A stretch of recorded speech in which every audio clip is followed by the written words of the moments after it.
Episode की शुरुआत में वो शूलाई से बोलता है कि वो उसे यहाँ से ले जाना चाहता है, लेकिन शूलाई उसे मना कर देती है। वो को लगता है कि शायद वो सिचुआन के लिए ये सब कर रही है, जो सुनकर शूलाई शॉक हो जाती है क्योंकि उसने कभी नहीं सोचा था कि वो उसे इस नज़र से देखेगा। वो उसे बोलती है कि वो एक जर्नलिस्ट है और फ्रंट लाइन से रिपोर्टिंग करना उसका फ़र्ज़ है, सिर्फ सिचुआन के लिए नहीं बल्कि अपने काम के लिए भी वो यहाँ पर रुकना चाहती है। तभी लियू वहाँ पर घबराता हुआ आता है, जिसकी शक्ल देखकर शूलाई का दिल घबरा गया था। वो बताता है कि सिचुआन और यांग बिल्डिंग के नीचे फंस गए हैं, जो सुनकर शूलाई बिल्कुल टूट जाती है और उनके साथ चलने की जिद करती है। सभी लोग मिलकर यांग को रेस्क्यू करते हैं, जो कि बहुत ही मुश्किल से बच पाया था। वो कमज़ोर आवाज़ में बोलता है कि सिचुआन ने उसे कहा था कि वो ऊपर रहे और वो खुद नीचे गया था। अब सिचुआन ठीक है या फिर नहीं, किसी को कुछ नहीं पता। शूलाई ये सुनकर काफ़ी इमोशनल हो जाती है। फिर सर्च और रेस्क्यू ऑपरेशन शुरू होता है, जहाँ पर शूलाई अपने हाथों से पत्थर हटा रही थी, चाहे उसके हाथ छिल जाए, पर वो रुकती नहीं है। लियू उसे यहाँ पर समझाता है कि वो कुछ देर ब्रेक ले ले, लेकिन वो बोलती है कि उसे कैसे भी सिचुआन को ढूंढना ही है। रात भर ये तलाशी जारी रहती है। फिर कमांड सेंटर से इमरजेंसी इवैक्यूएशन का ऑर्डर आता है क्योंकि विलेज में आफ्टर शॉक्स का खतरा बढ़ गया था। फांग्श यहाँ पर रिक्वेस्ट करता है कि सिचुआन मिल जाए, उसके बाद ही वो लोग इवैक्यूएट करेंगे, लेकिन कमांड सेंटर स्ट्रिक्ट ऑर्डर देता है। शूलाई तो जाने से बिल्कुल ही मना कर देती है। जब सब लोग उसकी जिद देखते हैं तो कोई उसके साथ रुक जाता है। तभी शूलाई अपनी हेयर पिन का रिफ्लेक्शन देखती है, जिससे उसे सिचुआन मिल जाता है। 10 साल पहले सिचुआन ने उसकी जान बचाई थी और अब उसने सिचुआन को बचा लिया था।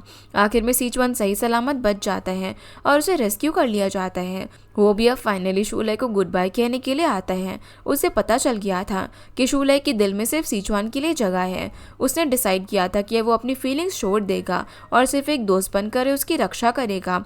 वो सिचुआन और शूलाई को दिल से ब्लेसिंग्स देता है। अब जब वो मेडिसिन पॉइंट पर शीशी को देखने के लिए वापस आता है तो उसे पता चलता है कि वो तो वहाँ से जा चुकी है। दूसरी तरफ जिस आदमी को सिचुआन ने बचाया था वो उसका शुक्रिया अदा करने आया था और उसे प्रॉमिस करता है कि वो अब से अपनी ज़िंदगी सुधारेगा। शूलाई ये सीन देखती है और इस मोमेंट को अपने कैमरा में रिकॉर्ड कर लेती है, जो कि दिल को छू जाने वाली स्टोरी थी। प्रेस मीटिंग में फिर टीम लीडर शूलाई के काम की खुले दिल से तारीफ करते हैं और जो ने भी यहाँ पर उसके लिए क्लैप किया था, जिस पर जियांग उसे घूर कर देखती हैं। इन सभी हार्डशिप्स के बाद शूलाई और सिचुआन का रिश्ता काफ़ी गहरा हो गया था। रेस्क्यू मिशन के अब ख़त्म होने के बाद टीम वापस से अपनी सिटी लौट गई थी। लियू ने यहाँ पर बताया कि उसका टीम में सिर्फ 1 महीना है क्योंकि वो अब टीम छोड़ने वाला है। उसकी दादी बीमार थी, इसलिए उसने डिसाइड किया था कि वो वापस से जाके उनका ख्याल रखेगा और रेस्क्यू टीम के हर एक मेंबर को सही सलामत वापस लेकर आना सिचुआन के लिए बहुत ही सेटिस्फैक्टरी था। वापस से हुआईगांग आते ही सिचुआन और शूलाई उसके घर डिनर के लिए जाते हैं। जब मॉम अपनी बेटी को ठीक ठाक वापस आता हुआ देखती हैं तो वो उसे गले लगा लेती हैं और उनकी आंखों से खुशी के आंसू निकल आए थे। डैड भी यहाँ पर सिचुआन के साथ वाइन टोस्ट करते हैं और फिर मॉम भी पहली बार ऑफिशियली यहाँ पर उसे एक्सेप्ट कर लेती हैं। डिनर के बाद सभी लोग खुशी से फैमिली फ़ोटो लेते हैं, जहाँ पर सिचुआन जो कि अल्कोहल टॉलरेट नहीं कर पाता, इसीलिए थोड़ा सा ही पीने के बाद उसका फेस एकदम रेड हो गया था, जिसमें वो काफ़ी क्यूट लग रहा था, जिस वजह से शूलाई उसे घर लेकर जाती हैं। अगले दिन अब सभी लोग शूलाई के ऑफिस वापस आने की खुशी में सेलिब्रेट करते हैं। टीम लीडर उसका प्रेस कार्ड वापस देता है और उसका फिर से टीवी स्टेशन में वेलकम करता है। शूलाई ने यहाँ पर तय किया था कि वो अब भागेगी नहीं और अपना काम कंटिन्यू करेगी। इधर स्टेशन में सभी लोग मिलकर डॉग कैनाल साफ कर रहे थे, पर यहाँ पर लियू से थोड़ा सा चिढ़ा हुआ था क्योंकि उसने अपने जाने का प्लान सबसे छुपाया था और उसे भी नहीं बताया। उसने अपने गुस्से डॉग चैम्प को माइटी के साथ खेलने से मना कर दिया था, जिसके लिए लियू उसे कुछ भी नहीं कहता, लेकिन बाद में उसे समझाता है कि यांग सिर्फ नाराज़ है और अंदर से बहुत ही दुखी है। फांगशी भी यहाँ पर लियू से बोलता है कि वो सिर्फ उसके जाने की बात से थोड़ा अपसेट है, तुम्हें उसे पहले मना लेना चाहिए और वो बस दोस्ती में तुमसे रूठा हुआ है। आगे हम देखते हैं कि यांग को ये एक्सेप्ट करने में बहुत ही मुश्किल हो रही थी कि उसका फ्रेंड लियू टीम छोड़कर जा रहा है। तभी लियू उससे प्रॉमिस करता है कि वो बार बार उससे और उसके डॉग से मिलने के लिए आएगा। जिसके बाद हम देखते हैं कि अर्थक्वेक रिलीफ के बाद एक बड़ी कमेंडेशन सेरेमनी होती है, जहाँ पर अथॉरिटीज सभी ब्रेव लोगों को सम्मानित करती हैं और सिचुआन भी उनमें से एक था और सभी के बीच उन्हें अप्रिशिएट किया जाता है। रिपोर्टर्स के सामने इंटरव्यू के दौरान सिचुआन यहाँ पर पब्लिकली अनाउंस कर देता है कि शूलाई उसकी गर्लफ्रेंड है और ये अवार्ड वो उसके साथ ही शेयर करना चाहता है। लाइव टीवी के सामने वो अपने हाथों से मेडल को शूलाई के गले में पहना देता है और उसे बोलता है कि अगर वो नहीं होती तो वो भी नहीं होता। सभी के लिए ये मोमेंट बहुत ही ज़्यादा हैप्पी और इमोशनल था। फांगशी को भी सीचुआन का ये स्टाइल बहुत ज़्यादा पसंद आया था। वो भी अपने मिलिट्री मेडल उठाता है और सीधा ज़ांग के पास चला जाता है। बिल्कुल सेम स्टाइल में वो उसे बोलता है कि उसका हाफ मेडल उसका है और हाफ ज़ांग का।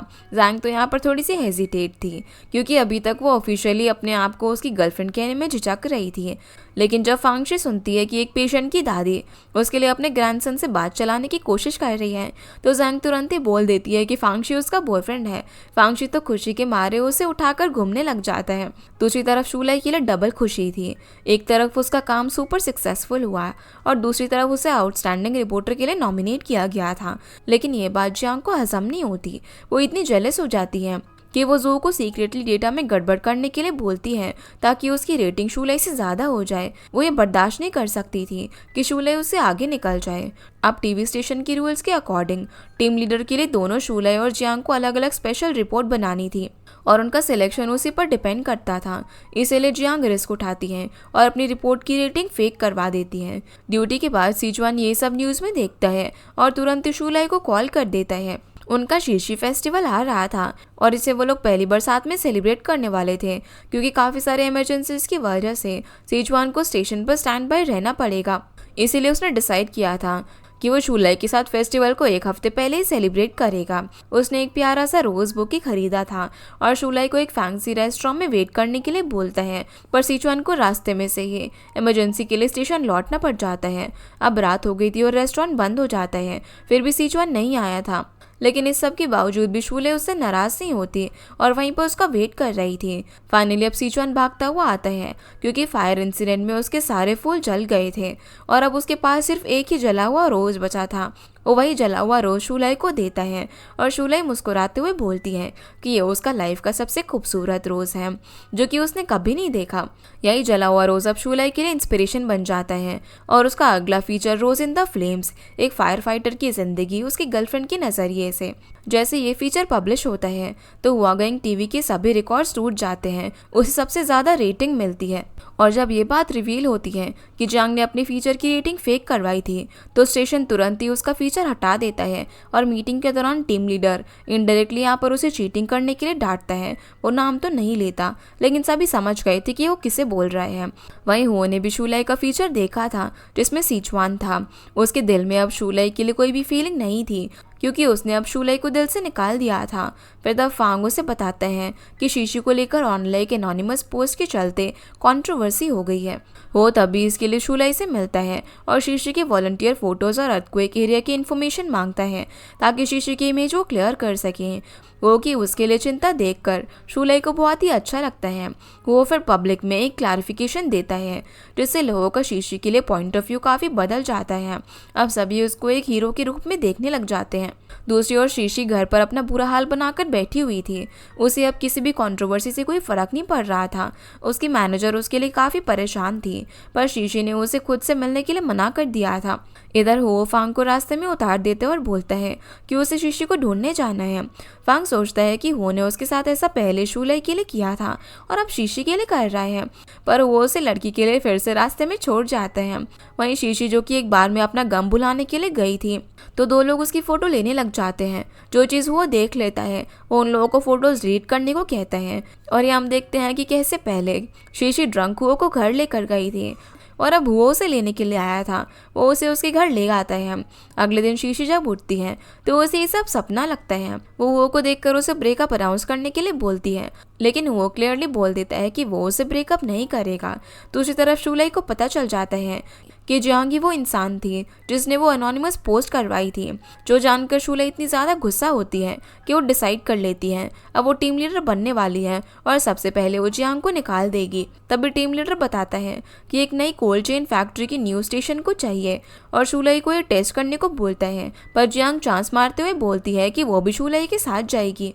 अपने साथ वो यहाँ पर जू को भी ले आती है। चाहे शूले और जू के बीच कितनी भी टेंशन हो, जियांग को तो कोई फ़र्क ही नहीं पड़ता था। अब सब एक ही टीम में थे तो जू के पास कोई भी ऑप्शन नहीं था, उसे भी साथ जाना पड़ता है। दूसरी तरफ शीशी की मैनेजर उसे बताती है कि वो उसके लिए कितना ज़्यादा कंसर्न है।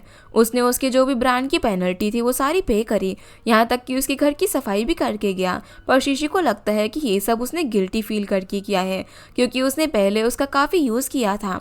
शीशी अपने अपने मैनेजर को बोलती है कि वो अनाउंसमेंट की तैयारी करे।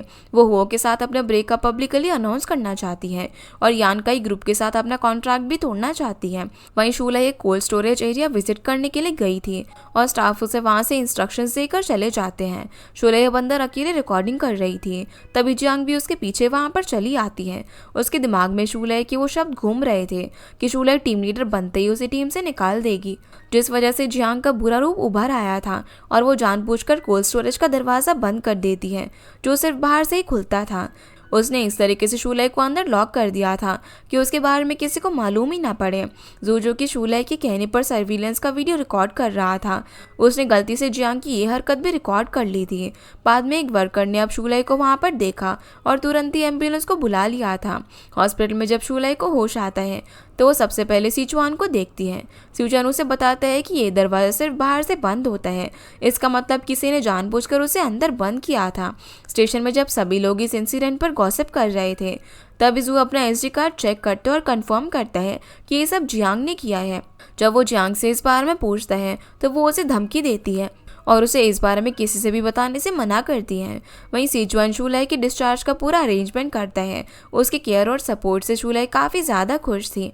सीन अब यहाँ से जू पर आता है, जो कि काफ़ी सेल्फ स्ट्रगल के बाद शूलाई के पास आता है और उसे माफ़ी मांगता है। शूलाई भी उसकी माफ़ी एक्सेप्ट कर लेती है और बोलती है कि असल में उसे ही जू से माफ़ी मांगनी चाहिए और उसे उसके सपने के बारे में सोचने को बोलती है। इस सब के बीच में हम देखते हैं कि लियू टीम छोड़कर जा रहा था और शूलाई हॉस्पिटल से डिस्चार्ज भी हुई थी, तो शूलाई सभी को एक फेयरवेल मील के लिए बुलाती है। लियू तो यहाँ पर शूलाई से उसके कैमरा बोरो करता है हर एक टीम मेंबर के लिए एक मैसेज रिकॉर्ड करने के लिए। फिर सिचुआन भी इस फन में पार्टिसिपेट करता है और शूलाई के लिए एक स्पेशल मैसेज रिकॉर्ड करता है। जू ने भी फाइनली अपनी मिस्टेक को एक्सेप्ट कर लिया था और जियांग का साथ देना बंद कर दिया था। उसने वो रिकॉर्डेड वीडियो शूलाई को दे दिया और टीवी स्टेशन में अपने रहने का मौका भी छोड़ दिया। उसे लगता है कि ये सब उसकी गलती की सजा है। जिसके बाद टीम लीडर भी फाइनली अनाउंस कर देते हैं कि शूलाई अब से उनकी नई टीम लीडर होगी। फिर टीम लीडर को पुलिस का कॉल आता है और वो मीटिंग छोड़कर चला जाता है। उसके बिहाफ पर शूलाई मीटिंग पूरी करती है और उसने वो रिकॉर्डेड वीडियो बिग स्क्रीन पर चला दिया था, जिससे सभी के सामने जियांग का असली चेहरा आ जाता है। उसने जियांग के खिलाफ उसे नुकसान पहुंचाने का केस फाइल किया था और पुलिस उसके लिए उसे कस्टडी में भी लेने के लिए आ जाती है। वहीं सिचुआन के एक्सीडेंट काम के चलते उसे हेडक्वार्टर में 1 साल की ट्रेनिंग के लिए भेजा जाता है और जब फांगशी को स्टेशन के एक्टिंग कैप्टन बना दिया जाता है तो उसे स्टेशन का काम संभालना था। इसलिए अब सिचुआन हर किसी से अलग से बात करता है, पर यांग तो उसके हेडक्वार्टर जाने से रो पड़ता है। शाम को फिर सिचुआन शूलाई की उसके 1 साल का ट्रेनिंग पर जाने की बात बताता है, जिस पर शूलाई गुस्सा हो गई थी।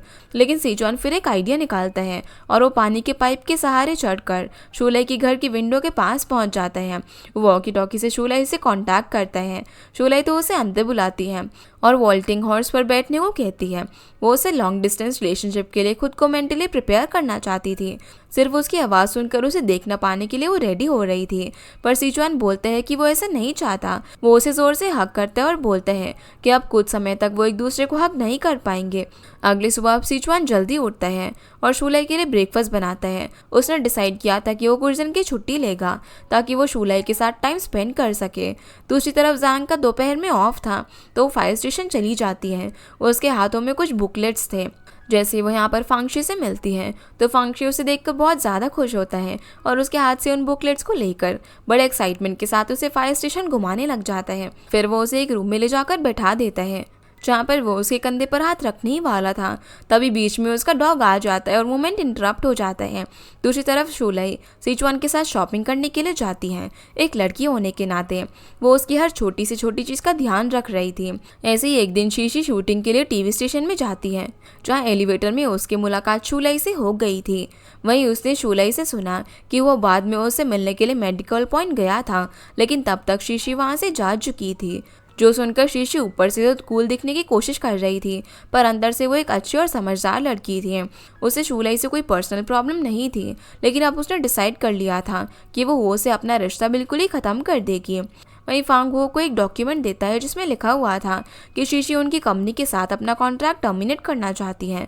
उसकी मैनेजर दोपहर में कंपनी आने वाली थी कॉन्ट्रैक्ट डिस्कशन के लिए, पर वो डॉक्यूमेंट फेंक देता है।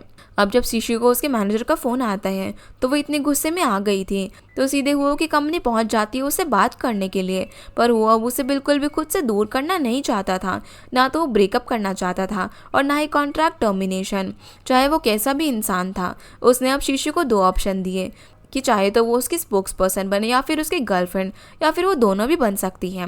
पर शीशी उसे शेमलेस कहकर चली जाती है। दूसरी तरफ लियो, जो कि अब टीम से जाने वाला था, वो यांग से बोलता है कि वो अपने गांव जाकर अपनी दादी का ख्याल रखना चाहता है और उसका सपना था शादी करना और 2 बच्चे पैदा करना और यांग को अपने बच्चों का गॉडफादर बनाना। जो सुनकर वो हंसने लग जाते हैं। वही फांगशी जिस दिन छुट्टी पर था तो वो स्पेशली जैंग से मिलने के लिए जाता है। जब वो देखता है कि जैंग के पैर में दर्द हो रहा है तो वो उसे गोद में उठाकर ले जाने लग जाता है। वो उसे रिवर साइड में लेकर आता है जहाँ पर दोनों बहुत ही खुश थे। तभी जैंग पहली बार फांगशी से बोलती है कि वो उसे पसंद करती है। जो सुनकर फांगशी का तो खुशी का ठिकाना ही नहीं था। दोनों एक दूसरे को गले लगा लेते हैं और जैंग इनिशिएटिव लेकर उसे किस करती है, जिससे कि उनकी प्यार भरी जर्नी अब यहाँ से शुरू हो गई थी। उसी रात शूलई सिचुआन के लिए खाना बनाती है और एक क्यूट सा डेटिंग शेड्यूल भी बनाती है। सिचुआन अब कुछ दिन छुट्टी पर था और दोनों इस टाइम को काफ़ी प्यार से एक दूसरे के साथ स्पेंड करते हैं। अगले दिन फिर सिचुआन शूलई को काम पर छोड़ने के लिए जाता है। इस दिन उसे हेडक्वार्टर के लिए निकलना था तो आगे अब उनका मिलना मुश्किल होने वाला था। इसी वीकेंड पर लियो टीम भी छोड़ने वाला था तो सभी टीम मेंबर्स कैंटीन में उसके लिए पार्टी ऑर्गेनाइज करते हैं। सिचुआन भी लास्ट स्पीच देता है जिसमें उसने बताया था कि 5 साल पहले जब वो यहाँ पर आया था तब लियो था जिसने उसकी मदद की थी हर चीज़ में। उनका पहला एनकाउंटर भी कैंटीन में हुआ था। लियो 12 साल तक फायर फाइटर रहा और कई लोगों की उसने जान बचाई। यह उसकी लाइफ का सबसे बड़ा सम्मान था। जब सिचुआन और पूरी टीम मिलकर उसे सैल्यूट करते हैं तो लियो की आंख से आंसू रुक नहीं पाते। वो भी सभी को सैल्यूट करता है और एक इमोशनल और प्राउड मोमेंट बन जाता है। लियो फिर अपनी सर्च और रेस्क्यू डॉग को इमोशनल गुड बाय कहता है, लेकिन उसी बीच इमरजेंसी अलार्म बज जाता है। सभी को काफ़ी जल्दी थी और लियो भी मिशन ज्वाइन करने के लिए निकल जाता है। इस बार मिशन काफ़ी डेंजरस था। एक केमिकल फैक्ट्री में आग लग गई थी। सिचुआन भी इस मिशन पर उनके साथ गया था। फैक्ट्री में काफ़ी डेंजरस केमिकल स्टोर थे जो कि इजीली ब्लास्ट हो सकते थे। कमिश्नर ने सिचुआन को याद दिलाया था कि इस ऑपरेशन की जिम्मेदारी उसकी है और लोगों की जान बचाना उसका सबसे पहला ऑब्जेक्टिव है। उधर शूलई भी अपनी टीम के साथ वहां पर रिपोर्टिंग करने पहुंच गई थी। जब वो फैक्ट्री के इंचार्ज का इंटरव्यू लेने वाली थी तभी एक जोर का ब्लास्ट होता है। सिचुआन ने तो तुरंत ही अपनी टीम के साथ आग में घुसकर लोगों को बचाने का काम शुरू कर दिया था। पर 2nd फ्लोर में हाई टेम्परेचर की वजह से वहां का वॉल्व खराब हो चुका था और एक बैकफायर होने लगा था।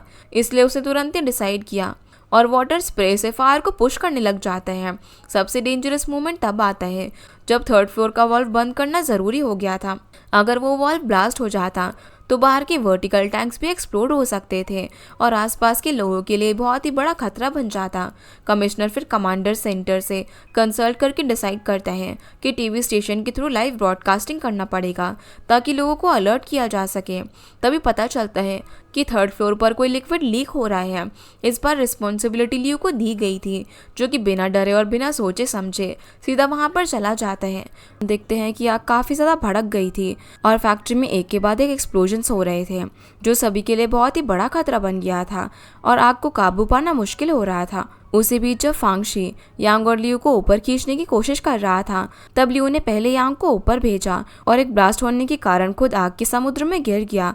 जब बाकी टीम को पता चलता है कि लियो अब नहीं रहा तो सभी लोग घबरा जाते हैं और इमोशंस में अंदर जाने की कोशिश करते हैं, पर कमिश्नर उन्हें रोक लेता है। सिचुआन, जो कि फायर रेजिस्टेंट कपड़े पहना हुआ था, वो बिना डरे आग के समुद्र में घुस जाता है ताकि वो अपने दोस्त लियो को बचा सके। शूलई उसे रोकती है पर वो आगे बढ़ता है। तभी एक और भयानक सा ब्लास्ट होता है। इस पूरे इंसिडेंट के बाद हम सिचुआन को हॉस्पिटल में देखते हैं। काफ़ी दिन हो गए थे पर उसे होश ही नहीं आया था। जैंग यहाँ पर बताती हैं कि वो अब कोमा में चला गया है और उसे कब होश आएगा वो नहीं बता सकती। शूलई और ग्रैंडपा सिचुआन का काफ़ी ख्याल रखते हैं। सिचुआन ने शूलई के लिए एक वीडियो छोड़ा हुआ था जो कि शूलई आंसू और मुस्कान के साथ रिपीट पर देखती रहती है और शूलाई और सीचुआन को इस तरीके से देखकर जैंग को फांगशी की चिंता होती है, जो कि उसके किसी भी मैसेज का रिप्लाई नहीं कर रहा था। फिर उसने अपनी परेशानी शूलाई से शेयर की तो शूलाई बोलती है कि वो उसके लिए फायर स्टेशन जाकर देखेगी कि उसे क्या हुआ है। इधर फायर स्टेशन में सभी लोग काफ़ी ज़्यादा दुखी थे। एक तो उन्होंने लियू को खो दिया था और अब सीचुआन भी कोमा में था। यांग ने तो खाना पीना ही छोड़ दिया था। शूलाई फायर स्टेशन पहुंचती है और सभी को हिम्मत देने की कोशिश करती है और यांग से मिलकर उसे लियू की डॉग की केयर करने के लिए बोलती है। फिर वो सभी को लियू का बनाया गया वीडियो दिखाती है, जिसे देखकर वो लोग काफ़ी इमोशनल हो जाते हैं और शूलाई की बातों से उनके अंदर फिर से एक नई हिम्मत जाग गई थी और सभी लोग पहले की तरह काम करने के लिए तैयार हो जाते हैं। अगले दिन शूलाई कमिश्नर से मिलने के लिए जाती हैं, जहाँ पर उसे पता चलता है कि कमिश्नर को भी फांगशी की तबीयत कुछ ठीक नहीं लग रही और उसने ब्रेक लेने और हॉस्पिटल जाने से भी मना कर दिया है। जिसके बाद हम देखते हैं कि शूलाई जैंग को बताती है कि फांगशी की हालत ठीक नहीं है, वो काम पर भी ठीक से ध्यान नहीं दे पा रहा और जैंग को उस पर भरोसा रखने को बोलती है। हर दिन की तरह शूलाई सीचुआन से मिलने के लिए आती है और उसके साथ काफ़ी बातें करती हैं। दूसरी तरफ एक और मिशन के दौरान फांगशी को आग देखते ही लियू का इंसिडेंट याद आने लग जाता है और उसके हाथ कांपने लगते हैं, पर फिर भी वो रेस्क्यू के लिए अंदर जाता है। लेकिन एक पॉइंट पर आते ही जब ब्लास्ट होता है तो वो कोलैप्स हो जाता है। हॉस्पिटल में जैंग उसके लिए काफ़ी ज़्यादा परेशान थी, पर फांगशी उसे फेस करना नहीं चाहता था। जैंग उससे काफ़ी पूछती है कि उसे क्या हुआ है और उसे लियू के इंसिडेंट के लिए कंफर्ट करने लगती है, लेकिन वो लियू के बारे में बात नहीं करना चाहता और उस पर गुस्सा करके वहाँ से चला जाता है। रास्ते में यांग ने भी उसे डॉक्टर के पास जाने के लिए समझाया और बोला कि उसे भी लियू के जाने का दुख है, पर फांगशी जो कर रहा है वो ठीक नहीं है। इस पर फांगशी गुस्सा होता है और टैक्सी से उतर जाता है। फांगशी काफ़ी सोचता है और जब रोड के उस पार वो जैंग को खड़ा हुआ देखता है तो उसे वो सब कुछ याद आ जाता है जब उसने जैंग से प्रॉमिस किया था। इस बार जैंग अब उसके पास आती है और उसे गले लगा लेती है। वो बोलती है कि वो लोग साथ में हर प्रॉब्लम को फेस करेंगे, जिस वजह से उसे हिम्मत मिलती है। रात को अब जैंग हुआई के लिए अपना आखिरी लेटर लिखती है और उसकी दी हुई रिंग निकाल कर नई शुरुआत करने का सोचती है। दूसरी ओर शीशी एक बार फिर से पॉपुलर स्टार बन चुकी थी। उस इवेंट में वो भी प्रेजेंट था, जो कि आज से पहले ऐसे कभी भी इवेंट में नहीं आया था। कॉन्ट्रैक्ट साइन करने के बाद वो शीशी को कांग्रेट्स करता है और मीडिया के सामने उसे हक करता है, जिससे शीशी काफ़ी चिढ़ जाती है। पर उसकी मैनेजर उसे शांत करती है और दिखाती है कि उसके और हुओ के साथ में फ़ोटो लीक होने से उसकी पॉपुलैरिटी कितनी बढ़ रही है। पर शीशी अब हुओ के साथ रहने पर खुश नहीं थी। उसकी मैनेजर उसे बताती है कि उसके लिए रात को एक पार्टी रखी गई है, तो वो उसके अंदर उसे हुओ को बुलाने को कहती है। शीशी इसके लिए पहले तो नहीं मान रही थी, लेकिन मैनेजर की ज़्यादा फोर्स करने पर उसे ऐसा करना पड़ता है और जब वो हुओ को बुलाने के लिए जाती है तो वो हुओ और फांग को शूलाई के बारे में बात करते हुए सुनती है, जिससे उसका मूड ऑफ हो जाता है और वो हुओ से मिले बिना ही चली जाती है। वो रात के वक्त अब शूलाई को हॉस्पिटल ड्रॉप करता है और उससे बोलता है कि वो चिंता ना करे, सीजुआन जल्दी उठ जाएगा। इस पर शूलाई उसे थैंक्स बोलकर चली जाती है। तभी हुओ को शीशी के मैनेजर का मैसेज आता है, जो कि उसे पार्टी में आने के लिए बोलती है। पार्टी में शीशी ने केक कट करते वक्त 3 विशेस मांगी थी। जब सबसे पहले उसकी विश के बारे में पूछते हैं तो बोलती है कि उसकी पहली विश हमेशा खूबसूरत रहना है, दूसरी विश रिच बनना और तीसरी उसे बताने से मना कर देती है। तभी वो देखती है कि वो भी उस पार्टी में आ चुका है। दोनों अकेले में कुछ बात करने जाते हैं, जिससे कि वो दोनों काफ़ी खुश थे। वहीं डॉक्टर बताते हैं कि फांगशी को इस इंसिडेंट के बाद पोस्ट ट्रॉमेटिक स्ट्रेस डिसऑर्डर हो गया है, जिसके ट्रीटमेंट के दौरान फांगशी काफ़ी पैनिक करने लग जाता है। ये देखकर डॉक्टर जैंग को बोलते हैं कि अभी उसके लिए ट्रीटमेंट लेना सही नहीं है, जब वो कुछ रिलैक्स होगा तब उसे ट्रीटमेंट के लिए लाना, लेकिन उसने इलाज लेने से इनकार कर दिया था। जैंग तो हर तरीके से उसे डॉक्टर के पास जाने के लिए समझाती है। अब जब जैंग खाना बना रही थी तभी फांगशी उसके साथ खड़ा था। जैंग यहाँ पर चाहती थी कि वो उसकी आग के डर को दूर कर सके। वहीं शूलाई के पेरेंट्स सीचुआन के लिए काफ़ी परेशान थे। डिनर की वक्त मॉम और डैड शूलाई के लिए अपनी चिंता दिखाते हैं, तो शूलाई को यहाँ पर सीचुआन की याद आने लग जाती है, इसीलिए वो खाना छोड़कर ही चली जाती है। हॉस्पिटल में उसकी मुलाकात जैंग से होती है। दोनों यहाँ पर फांगशी के बारे में बात करते हैं और जैंग उसे हिम्मत देकर बोलती है कि सीचुआन बहुत ही जल्दी उठ जाएगा। शूलाई फिर ग्रैंडपा को घर जाकर रेस्ट करने के लिए भेज देती है और खुद सीचुआन के पास बैठ जाती है। शूलाई को समझ में आ जाता है कि वो जितना सोचती थी वो उतनी ज़्यादा मजबूत नहीं है और वाकई में उसे अब सीचुआन की काफ़ी ज़रूरत थी। वो उसे जल्दी से होश में आने के लिए बोलती है और काफ़ी इमोशनल हो जाती है। जिसके बाद हम सिचुआन को देखते हैं जो कि सपने में देख रहा था कि वो लियू के पीछे जाना चाहता था, पर तभी शूलाई उसे अपने पास आने के लिए आवाज़ देने लग जाती है और उसे जाने से रोकती है। अगली सुबह सिचुआन को फाइनली होश आ जाता है और अपने पास शूलाई को देखकर उसे काफ़ी अच्छा लगता है। शूलाई उसे जागता हुआ देखकर बहुत ही ज़्यादा खुश थी। वो डॉक्टर को बुलाना चाहती थी, पर सिचुआन उसे अपने पास रुकने के लिए बोलता है और उसे अपने सपने के बारे में बताता है। वो बोलता है कि वो सिर्फ उसी की वजह से उठ पाया है। शूलाई की आंखों में ये जानकर खुशी के आंसू थे। दूसरी तरफ फायर स्टेशन में जब सभी को पता चलता है कि सिचुआन को होश आ गया है तो सभी लोग बहुत ज़्यादा खुश और एक्साइटेड हो जाते हैं। शूलाई के पेरेंट्स भी खुशी से रो पड़ते हैं और सिचुआन के होश आने की खबर सुनते ही ग्रैंडपा भागते हुए हॉस्पिटल चले आते हैं और सिचुआन को गले लगा लेते हैं। शूलाई फिर सिचुआन को बाहर की हवा खिलाने के लिए हॉस्पिटल के ग्राउंड में लेकर आती हैं और दोनों साथ में यहाँ कुछ प्यार भरा वक्त गुजारते हैं। शूलाई के चेहरे पर सिचुआन के जागने की खुशी साफ साफ नजर आ रही थी। हॉस्पिटल से डिस्चार्ज होते ही सिचुआन फायर स्टेशन जाता है और कमिश्नर को रिपोर्ट करता है। उसे ठीक ठाक वापस काम पर आता हुआ देखकर कमिश्नर भी काफ़ी खुश थे। सिचुआन अब देखता है कि फांगशी काफ़ी अच्छे से टीम को ट्रेन कर रहा था। सब उसे देखकर उसके पास भागकर आ जाते हैं। फिर सिचुआन डॉर्मेट्री में जाता है और लियो के बेड पर जाकर उसके साथ बिताए हुए एक एक मोमेंट को याद करता है, उसकी हर छोटी गलती में कैसे वो उसे डांटा करता था। अगले दिन अब सभी टीम मेंबर्स लियो की ग्रेव पर जाते हैं। रात को फिर सिचुआन शूलाई को काम के बाद पिक करने आता है और गले से लगा लेता है। वो अपने दिल की काफ़ी बातें उससे शेयर करता है, जैसे कि वो फायर फाइटर सबकी सेफ्टी का ध्यान रखते हैं लेकिन उसकी खुद की सेफ्टी की कोई भी गारंटी नहीं होती। तब शूलाई उसे बोलते हैं कि तुम सबको प्रोटेक्ट करो और तुम्हें मैं प्रोटेक्ट करूंगी, जो सुनकर वो खुश हो जाता है। दोनों फिर वीकेंड पर डॉग की ट्रेनिंग करने के लिए जाते हैं और वहाँ पर काफ़ी इंजॉय करते हैं। रात को लोग ग्रैंडपा के घर डिनर के लिए भी जाते हैं, जहाँ ग्रैंडपा सिचुआन को अकेले में उनका फैमिली पेंडेंट और कुछ पैसे देते हैं ताकि वो शूलाई को शादी के लिए प्रपोज करे। पर सिचुआन उन्हें बोलता है कि उसने शूलाई को सरप्राइज देने का सोचा है और उसे इन सब चीज़ों की जरूरत नहीं है। अगले दिन फांगशी फिर जांग को बाइसाइकिल पे हॉस्पिटल छोड़ने के लिए जाता है। रात में शूलाई भी अपने पेरेंट्स के घर डिनर पर आती है। उसके पेरेंट्स भी उसे शादी के लिए कहते हैं, पर शूलाई बोलती है कि इस बार वो इनिशिएट नहीं करेगी। पहले हर बार उसी ने इनिशिएट किया है, लेकिन अब वो ऐसा नहीं करेगी।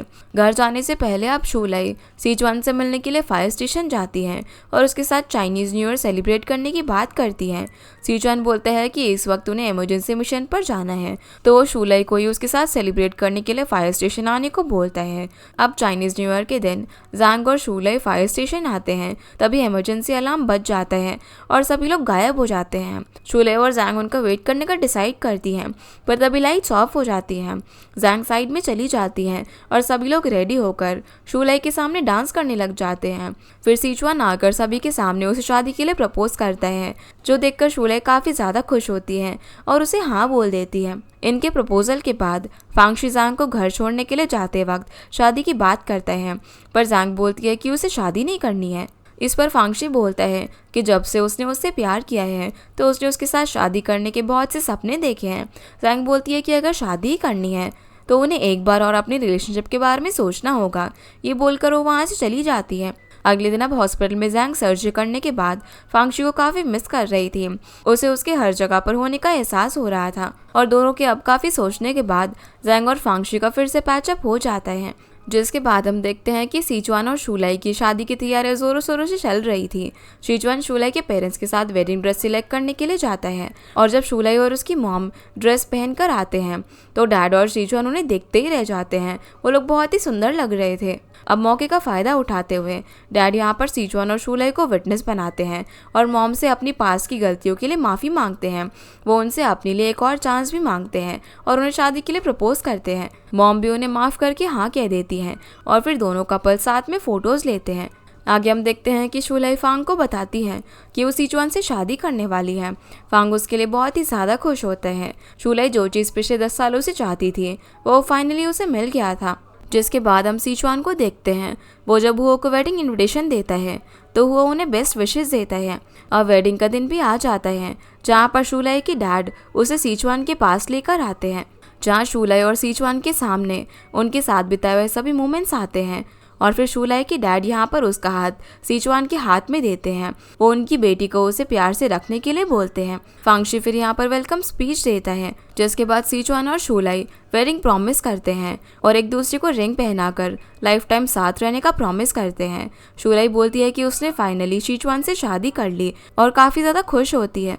अब इनके वेडिंग सीन के साथ सेरेमनी पूरी हो जाती है। तभी कमिश्नर का कॉल आता है कि एक इमरजेंसी हो गई है और ग्रैंडपा सीचुआन को बताते हैं, तो वो अपनी पूरी टीम को लेकर रेस्क्यू के लिए निकल जाता है। शूलाई भी लाइव रिपोर्टिंग करने निकल पड़ती है। वहीं हम हुओ को देखते हैं, जो कि शीशी से अपने पास के बिहेवियर के लिए दिल से माफ़ी मांगता है और बताता है कि उसने शूलाई पर गिव अप कर दिया है।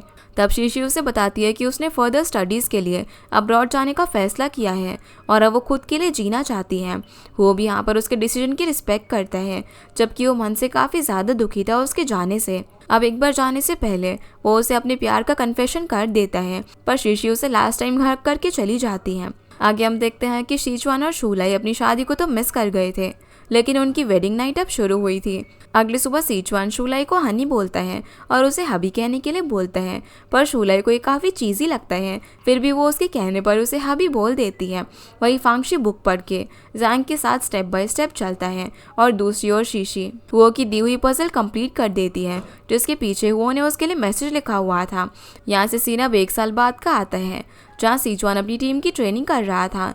तभी शूलाई वहाँ उसके लिए केक लेकर आती है, क्योंकि आज सीचुआन का बर्थडे था और सभी लोग साथ में मिलकर उसका बर्थडे सेलिब्रेट करते हैं। वही फांगशी और जैंग अब अपनी डेटिंग लाइफ में काफ़ी ज़्यादा खुश थे और शीशी भी अब्रॉड से वापस आ गई थी। वो उसे एयरपोर्ट पर पिक करने के लिए आता है। तो अब यहाँ से उनकी भी लव स्टोरी शुरू होने वाली थी। फिर सीचुआन और शूलाई के प्यार भरे मोमेंट्स और उनके प्रोफेशन के साथ ही इस ड्रामा की हैप्पी एंडिंग हो जाती है। तो गाइस, ये थी आज की वीडियो एंड होप आप लोगों को ये वीडियो पसंद आई होगी। तो इस वीडियो को लाइक कर चैनल को सब्सक्राइब जरूर कीजिएगा।